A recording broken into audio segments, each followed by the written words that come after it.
अस्सलाम वालेकुम dear viewers, Gujranwala news point में आपको खुशामदीद। मैं हूं अब्दुल वहाब एडवोकेट। आज एक नए लीगल टॉपिक के साथ आज मैं अपने फॉलोअर्स को बताऊंगा कि पाकिस्तान में जो सूद का कारोबार करते हैं उनको किस कानून के तहत उनको खिलाफ कार्रवाई की जा सकती है।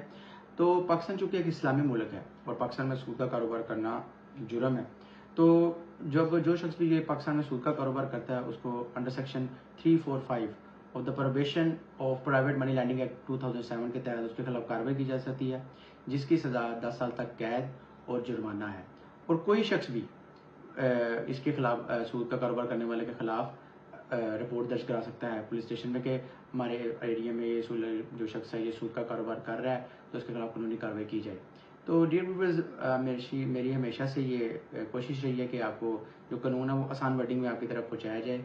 और आज ये हमारा टॉपिक था कि सूद का जो कारोबार करते हैं पाकिस्तान में उनके खिलाफ किस कानून के तहत कार्रवाई की जाती है। मज़ीद खबरों और अपडेट्स के लिए आप विजिट कर सकते हैं हमारे Facebook channel Gujranwala news point पर। तब तक के लिए अल्लाह हाफिज़।